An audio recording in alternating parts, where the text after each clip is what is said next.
और मैं समझता हूं कि यह बंदी सिर्फ आरक्षण के रक्षा के लिए नहीं है, बल्कि हिंदुस्तान में भारत का संविधान, भारतीय जनता पार्टी ने उस पर हमला बोला है, उसको बचाने का सवाल है। इसलिए क्या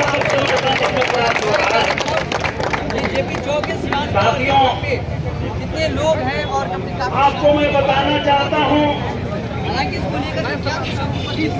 कि माननीय सुप्रीम कोर्ट ने जो ये फैसला दिया है,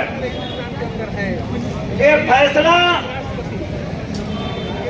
कि आरक्षण के भीतर आरक्षण और इसके साथ ही साथ क्रीमी लेयर को भी जांच करके उसको आरक्षण समाप्त करना चाहिए।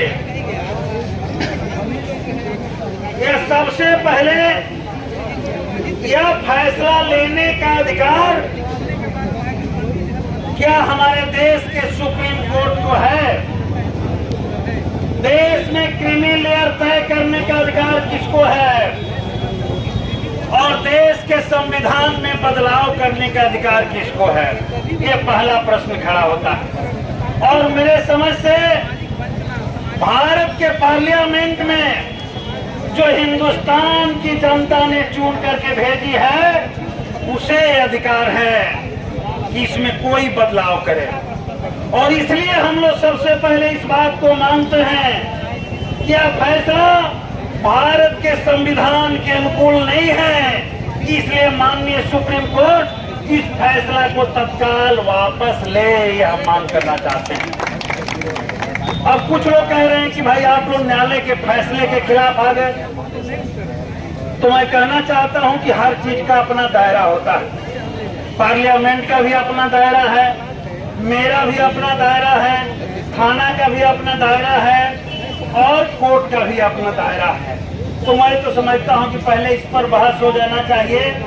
इस देश में संविधान में कोई संशोधन, जैसे आरक्षण क्या है, बाबा साहब डॉक्टर भीमराव अम्बेडकर ने उस समय सामाजिक रूप से वंचित जो लोग हैं, जिनकी समाज में स्थिति बिल्कुल खराब थी, जिनका छुआ हुआ पानी लोग नहीं पीते थे, जिनको कोई बराबरी का हक नहीं था।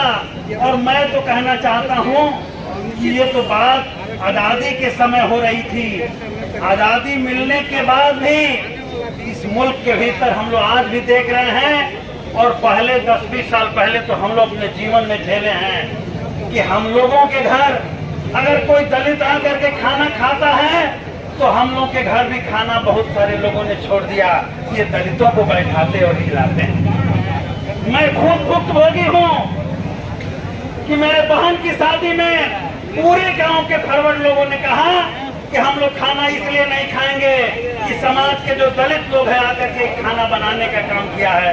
तो मैं कहना चाहता हूं कि क्या बाबा साहब अम्बेडकर ने जो संविधान में बराबरी का जो प्रावधान दिया था, आज देश की आजादी और संविधान लागू होने के बाद भी क्या अभी तक कामयाब हो पाए हैं? नहीं हो पाए, और अभी हुआ ही नहीं। अभी तो हम लोगों ने एक बात सुना कि हमारे देश के माननीय पूर्व मुख्यमंत्री जीतनराम मांझी आजकल इस फैसले के पक्ष में है। हमने इनका है कि जो सामाजिक रूप से वंचित लोग हैं और उनके अंदर भी जो भंगी जाति के लोग हैं, जो डोम जाति के लोग हैं, जो मुसहर जाति के लोग हैं, जिनकी आर्थिक स्थिति बहुत ही खराब है, इनके बारे में सरकार स्पेशल फैसला लेकर के और आरक्षण में